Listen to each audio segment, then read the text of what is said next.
19:37, la temperatura está bajando, 16,8, una situación que no ayuda mucho para evitar la transmisión de enfermedades respiratorias.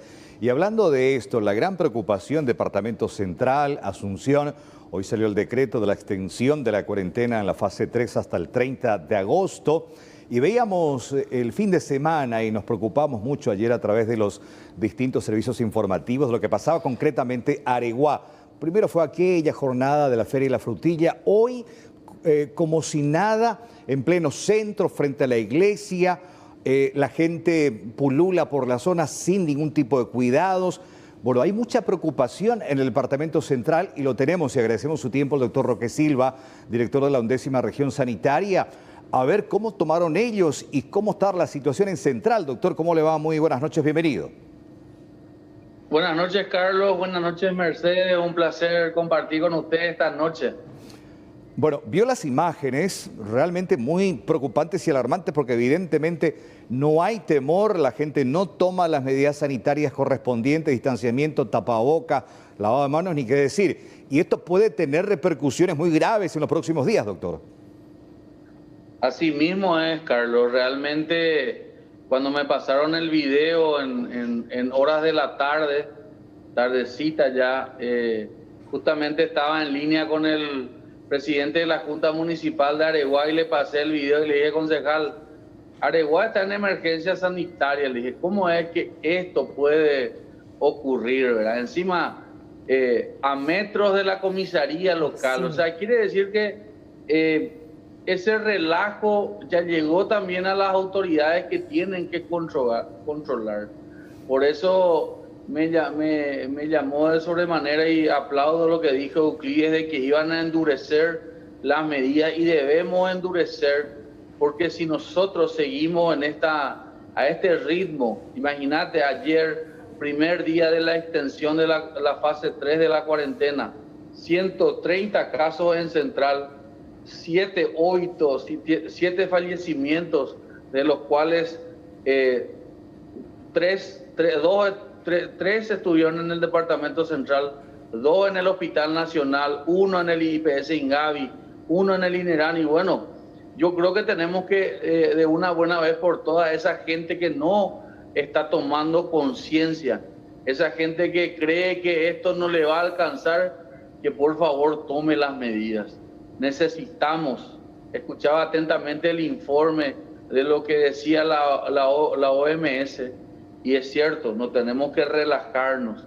Todo lo que hemos hecho en estos casi 150 días que llevamos, se puede ir perdiendo o no puede tener su valor si nosotros en este momento en el cual tenemos, vamos a decirle, el aumento de casos sostenido, la circulación comunitaria sostenida, relajarnos, esto no va a ir bien. Y es por eso que el mensaje que hoy quiero llegar al empezar la entrevista luego es que tenemos que cuidarnos y por sobre todas las cosas, si vamos a salir de nuestra casa con nuestra mascarilla, con nuestro lavado de manos o nuestro alcohol en nuestro bolsillo y manteniendo el distanciamiento social. Todavía podemos decir que esta es la consecuencia negativa del Día de la Amistad. 10, 15 días después empiezan a ver esos resultados alarmantes. Pero prácticamente ya no podemos apelar a fechas importantes, doctor. Día del Padre, Día de la Madre, Día de la Amistad. En un día normal, común y corriente, la gente ya se reúne, las personas ya se encuentran sin ningún tipo de protección. Y como bien usted decía, la falta de control, que es un dato no menor, porque de hecho que era muy fácil que la patrullera dé una vuelta por la plaza y el 50% de este problema se iba a solucionar. Hasta ellos están relajados. Sin embargo, ustedes estaban cada vez más complicados. ¿Cómo están los hospitales en Central? Realmente tenemos un leve aún. Hablábamos la semana pasada de que las consultas respiratorias 15 días atrás, en promedio teníamos 800 por día. Hoy ya estamos llegando a 1.100, a 1.200, ¿verdad? Y están aumentando el requerimiento de camas de internación. Hablábamos la semana pasada de que teníamos en sala común 100 a 120 camas. hoy tenemos 80. Hablábamos de las camas en terapia intensiva ocupadas a un 50%, hoy tenemos un 65% ocupadas. Y bueno, necesitamos por sobre todas las cosas, porque esto ya nosotros debemos asumir. Hablaba la otra vez con un periodista que me decía, tenemos que dejar vamos a decirle, de infundirle miedo a la gente en que tome las medidas. Yo le decía, sí, pero muchas veces necesitamos infundirle miedo porque la gente ahí toma conciencia. Yo veía en las redes sociales la repercusión de muchos periodistas, ¿verdad? De los casos de fallecimientos ayer. Ayer fue el peor día desde que se inició la pandemia. Sí. 327 casos positivos y 7 fallecimientos. 84 internados, de los cuales 32 en terapia intensiva. O sea, quiere decir que los números van aumentando y nosotros tenemos que tomar conciencia, porque si no la tomamos, esto se puede ir de las manos. Aparte de Areguá y otras ciudades, ¿cuáles son las otras localidades más sensibles y vulnerables con los datos y registros que hoy tiene, doctor? Si nos basamos en los casos activos que hemos tenido en estos días, San Lorenzo, Fernando de la Mora, ¿verdad? Luque, Limpio, ¿verdad? Areguá tuvo 19 casos ayer, así de una vez. Y bueno, esos son lugares que nos tienen que preocupar.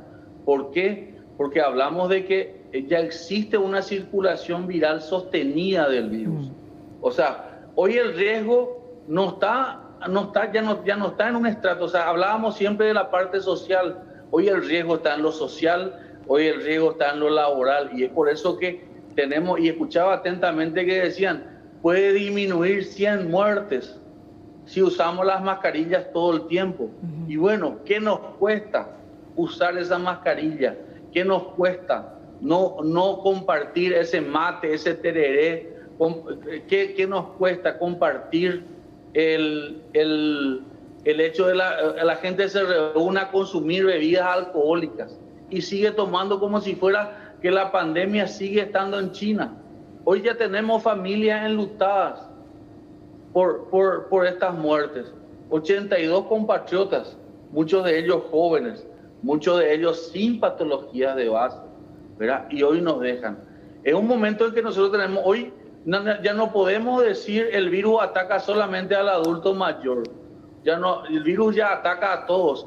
Y si nos descuidamos, si no tomamos las medidas, si no nos aislamos, esto vamos a contagiarle a mucha gente y vamos a tener problemas. Y eso es el mensaje. Decía el doctor Sequera hoy, de que hay jóvenes, que los jóvenes son los que no están cumpliendo. ¿Y a quién le contagia al joven? Al padre que está en su casa aislado. ¿Quién es responsable de eso? No es el gobierno, no son los periodistas, es la propia persona que no toma conciencia. Ahora, doctor, ¿y por qué cuesta tanto la decisión de retroceder de fase? Porque los números son alarmantes y tampoco vemos el sistema sanitario demasiado bien parado ante los números que se están registrando últimamente. ¿La decisión de retroceder de fase es una cuestión netamente económica o hay un trasfondo también de estrategia sanitaria? La decisión es una decisión sanitaria y una decisión política, que también está metido la parte económica, ¿verdad? No es una decisión fácil, ¿verdad? Porque hay mucha gente que tiene la necesidad, pero yo creo que con los números que se vaya corriendo en estos días, en este inicio de la cuarentena, y veamos cómo están los hospitales para el fin de semana, yo creo que se evaluaría ya una decisión un poco más firme. Pero esa decisión está enteramente a cargo del ministro y de todo el equipo de vigilancia de la salud que lo monitoriza. ¿Y cuál sería la estrategia sanitaria, doctor? O sea, tenemos que seguir contagiándonos, los números pueden seguir subiendo. ¿Esa es la premisa para mantener ahora esta fase desde el punto de vista sanitario? Esto es lo que nosotros esperábamos, un aumento de casos progresivo, ¿verdad? Hoy el virus De la semana pasada, que nosotros teníamos un promedio de 60 casos, saltamos a 130 casos. Hoy tenemos un poco menos de 100. No le voy a decir el número porque todavía no tenemos el informe. Pero es un poco menos de 100. ¿Verdad? Quiere decir que el virus se está comportando de una forma diferente, ¿verdad? Incluso ya hay también versiones de instituciones de seguridad como la policía que están barajando plantear ante esta situación incluso una cuarentena total los fines de semana, para tratar de ver si hay o no una reacción positiva para no ir al extremo, como usted decía, una decisión económica, política, sanitaria, que va a tener un efecto negativo en una economía ya golpeada. ¿Qué opina sobre esta posibilidad que, bueno, está surgiendo de ir a una cuarentena total los fines de semana? Sábado y domingo, cero actividad. Estoy totalmente de acuerdo. Creo que es una medida que se puede tomar. Y también otra cosa, endurecer los controles en día de semana. Eso es fundamental, de que la gente, nosotros no olvidemos que nosotros hasta las 23 horas podemos movilizarnos de domingo a jueves, ¿verdad? Hoy vos salís por X motivo, ¿verdad? O mis vecinos, vos les escuchás tranquilamente ellos musiqueando, gente circulando por las calles, y bueno, si nosotros no endurecemos los controles, necesitamos, eso yo le decía a algunos intendentes en estos días con que me llamaban, le decía, salgan, endurezcan, lleguen, ¿verdad? Hagamos esa campaña de que vuelva la policía, que vuelvan los militares. Yo sé que no es lo mejor, pero es la única forma de que la gente entienda de que con este virus no podemos relajarnos, porque él está ahí afuera esperándonos, ¿verdad? Tenemos que salir, pero salgamos para trabajar, salgamos para ir a comprar cosas del supermercado, salgamos para ir a comprar cosas de la farmacia, pero no salgamos para ir a compartir con el vecino, compartir con el tío que no le ves más, porque vos podés ser el portador de ese virus. Y justamente, volviendo al tema fin de semana, son los días donde se da la mayor cantidad de eventos que aglutina a gente, como lo que veíamos recién en Areguá, y usted confirmaba, lo que pasó en la zona de Caaguazú con el tema de una competencia de carreras, donde había un grupo impresionante de gente que rodeaba como espectadores y dos atletas ahí compitiendo quién era el más rápido, pero era tremendo, una aglomeración. Y yo decía acá entre los compañeros, ahí están los futuros sin nexo del departamento. Tenemos esos dos casos, pero esos son los casos visibles. Tenemos el caso de la Costanera, sí. Pero cada distrito tiene un punto crítico, como yo le suelo llamar, donde se hace aglomeración de gente. Antes en Central era el Aratirí, la Autónoma de Aratirí, ahí alrededor. ¿Cómo se solucionó eso? Con la presencia de la policía ahí constantemente. Y eso es lo que necesitamos hacer. Necesitamos que la gente vea, ¿verdad?, de que las fuerzas de seguridad están haciendo su trabajo. Por eso me aplaudo lo que dijo Euclides, el ministro Euclides, que dijo que de esta semana iban a endurecer y iban a hacer la campaña de vamos a decirle como el AKPT, ¿verdad? Hace un rato nomás veía la confirmación del fallecimiento de un comisario, sí, ¿verdad? Era por COVID que confirmó la policía. Y bueno, era una persona que era admirado por sus camaradas y por su subalterno, porque cumplía el protocolo. ¿Cómo se ligó el virus? Estando en contacto con alguien a lo mejor asintomático, ¿verdad? En un descuido, y así ocurren estas cosas. Sí, la verdad que llama la atención la ausencia de la Policía Nacional. Prácticamente ya no se los ve por la calle. Hoy, inclusive en puntos importantes, ni siquiera la PMT estaba presente. Hay también un relajo en cuanto a los controles. Bueno, doctor, quiero puntualizar el conflicto muy denunciado últimamente en relación a la falta de insumos en los hospitales. ¿Qué es lo que está pasando? ¿Por qué hablan de falta de medicamentos? Los médicos hablan de falta de equipos de bioseguridad y además de otros enseres. ¿Qué tan real es esta situación y cuál es la posible solución que están planteando? Al menos la información que manejo yo en contacto con todos los directores de Central es que ellos cuentan con los equipos de protección individual. Medicamentos tenemos algunos en falta, pero es por el hecho de que la materia prima de esos medicamentos son traídos del Brasil y el Brasil tiene actualmente, está absorbiendo todo lo que produce y tiene prohibido por ley. Yo hago un llamado a todos aquellos de esos colegas que dicen, ¿verdad?, de que les faltan los equipos de protección, que hagan las denuncias para que nosotros podamos no tomar sanciones, sino acercarles y ver. Muchas veces es problema de logística. No tenemos los equipos de protección. Ese es un mensaje que tenemos que quedar bien en claro. Hoy lo tenemos. En estos días vamos a recibir las 3 millones de batas que va a hacer la industria nacional. Tenemos las mascarillas, las especiales, tenemos todo el equipo. A lo mejor ha de ser un problema de logística lo que está faltando. Pero a mí me gustaría, cuando el colega me llama y me dice, doctor, nos falta esto, automáticamente nosotros le hacemos llegar. Muchas veces lo que falta es un poco más de comunicación. De gestión. Pero sobre ese tema, la cuestión de medicamentos, usted reconocía, y de hecho la propia gente de INERAN decía hipnópticos, que son los que se utilizan para la sedación del paciente en terapia, y le piden al familiar que vaya a comprar la farmacia. Salud Pública no tiene por la farmacia, sí, en el sector privado sí hay. Así mismo. Y entonces... ¿Cómo se habla de faltantes? Por eso, esa ecuación es lo que no entiendo, doctor. Y es la información que nosotros recibimos, ¿verdad? Pasa que nosotros hoy nos basamos en las licitaciones que tenemos, ¿verdad? Nosotros estamos comprando lo que el mercado tiene, pero con este tema de los cambios que se han visto, ¿verdad?, no tenemos la posibilidad de hacer una compra directa de esos medicamentos, ¿verdad? Se están buscando la parte legal para que podamos tener esa posibilidad. Pero muchos de estos medicamentos, como te digo, es la información que nos facilita la Dirección de Insumos Estratégicos, que nos estamos contando por esos problemas. Ahora, si el problema es otra cosa, ya es otra la gente que es la que maneja la compra de insumos.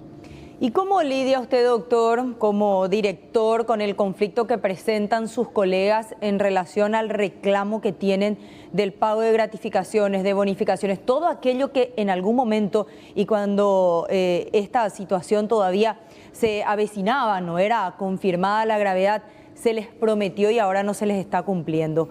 Porque usted ahora tiene una situación bastante complicada. ¿Vio la manifestación de hoy?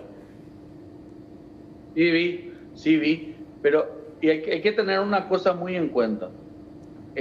Se empezó a pagar las gratificaciones, ¿verdad? La información que yo tengo es que el ministerio pidió una excepción para el personal administrativo, ¿verdad? Esa es la información que yo tengo de la Dirección de Recursos Humanos. Aquellos personales de blanco que no cobren su gratificación, a partir de hoy ya podían acercarse a la dirección a sus recursos humanos locales, manifestar su queja y esa queja llevar al nivel central, y si efectivamente corresponde pagarle. Realmente en un momento tan complicado como hoy tenemos, la manifestación de hoy no fue la que uno hubiera querido en este tiempo, ¿verdad? Porque nosotros en este tiempo necesitamos de todos, pero ese es un problema que se maneja a otro nivel, a nivel gubernamental. Yo básicamente lo que le digo a los colegas es que si demos el tiempo hasta que se dio hasta ayer, si no se pagó, entonces remitan vamos a decirle, su reclamo, y eso va a ser direccionado hacia la dirección para la redundancia, Dirección de Recursos Humanos del Ministerio, para que efectivamente se chequee y si corresponde, se envía al Ministerio de Hacienda y se anexe. No debemos olvidar que son 44.000 funcionarios y bueno, y estamos con ese tema. Y en cuanto al tema de los hospitales que forman parte del sistema, y que tiene relación directa con la 11ª región sanitaria. ¿Cómo estamos hoy? Hoy charlaba yo con una médica de Ciudad del Este y me decía, estamos llenos, abarrotados. Ayer creo que hubo 3 casos, cama caliente, salieron, entraron otros, están abarrotados. ¿Qué significa? Pacientes nuevos, dependiendo de la gravedad, a Asunción. Y están llegando al punto de decir, paciente octogenario, paciente de 40, 50 años, y tener que elegir quién vive y quién no. ¿Cómo estamos en esa situación acá en el Departamento Central, doctor? Nosotros no tenemos todavía esa situación límite de tener que elegir a quién le metemos a terapia o no, ¿verdad? Esperamos no estar, ¿verdad? Pero estamos, realmente el aumento de casos que hubo en Alto Paraná repercutió dentro de tanto de Asunción como el Departamento Central, porque nosotros recibimos esos pacientes críticos, ¿verdad? Muchos de ellos están todavía en terapia intensiva, ¿verdad? Y la evolución es lenta, no es rápida. Estos pacientes en promedio, escuchaba el dato que decía 7 días por ahí ya fallecen. Si se recuperan, están entre 3 semanas a 4 semanas en terapia intensiva. O sea, nosotros hoy en día la situación en Central está controlada en lo que es el tema de los hospitales y sus áreas respiratorias.